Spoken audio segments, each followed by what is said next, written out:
Alright, welcome Algebra 2. Now in this video, I'm going to have a guest feature today. I have my friend, he's from Burien, you know what I mean, doing a little bit of math to give you a little breakdown of how to go from vertex to general and what exactly does vertex form tell us about the graph. Let me go ahead and give you my friend. His name is Oso. Hey Algebra 2, welcome. My name is Oso and I'm here to give you a guest feature on how to do problems like this, okay? Now let me show you something. Here, x plus 2 squared, that's going to tell you whether you're going to move to the left or to the right.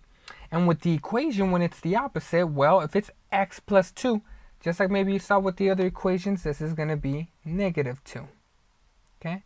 And over here, the plus 1 is going to tell you to move up 1. Okay? So we go up here, and it's up 1, right? So that tells us our vertex. And now, once we know our vertex, we know that's the axis of symmetry, and we can go ahead and make our U shape. So factor form in the previous videos tells us the roots, the x-intercepts. Vertex form tells us the vertex. It tells us the minimum or maximum, and it's where it cuts the graph in half, right? So that's how we know it looks like. How do we go from vertex to general? Well, let me show you, okay? We're going to get y equals, okay? Well, you see how we have x plus 2 squared? Well, the squared is telling us basically that we're going to do x plus 2 times x plus 2 plus 1. Alright, the 2 here is telling us that we're multiplying the entire thing by x plus 2.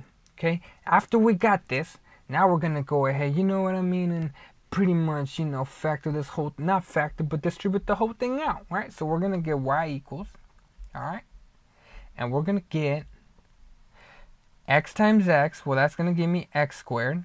Then x times 2, that's going to give me plus 2x. And then 2 times x, that's going to give me 2x. And then over here, 2 times 2, well, 2 times 2 is 4.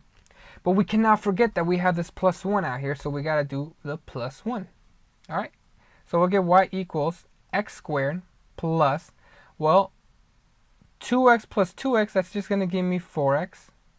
And then the 4 plus 1, well, that's just going to give me 5. All right? So there we go. We were able to figure out how to go from vertex to general form right here. Remember, in general form, the number on the last number on your term here tells you your y-intercept. So over here, it would be 5. All right, pretty cool, huh? All right, let's go ahead and do one that has a dilation a part of it, huh? Maybe one that's a little bit more tricky. So let's try negative 2. We'll do x minus 2. I don't want to do a 2 too many times, so let's do a 3 squared plus 4. Okay. So if you were curious on how that would look on the graph, well, you're going to take the function, because it's an x minus 3, you're going to move to the right by 3. And because it's a plus 4 here, that means you're going to move up by 4. So your function is going to look like that. But we have to be careful because we have a negative on here, right? The negative is going to tell us that it's a reflection over the x-axis. It's going to look something like that. It's upside down now because of the negative.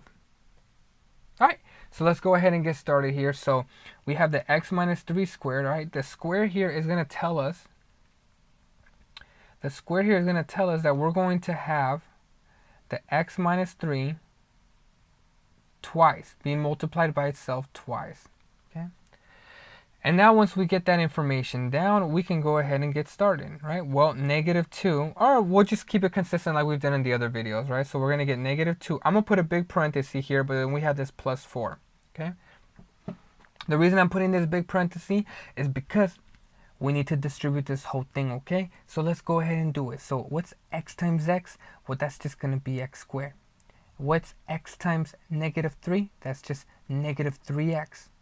What's negative 3 times x? Well, that's just negative 3x again. And negative 3 times negative 3, that's going to be positive 9.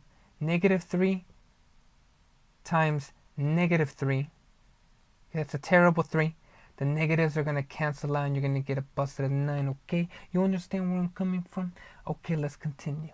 All right, so right here, we're going to get x squared still, right? Well, now we can combine this, right? We have negative 3x minus 3x. That's going to be minus 6x. But we have this plus 9 here and then the plus 4. All right. So, cool. we're pretty far, have been able to kind of at least kind of do this step by step, right, until we get it. Now we just go ahead and do, well, negative 2 times x squared is negative 2x squared.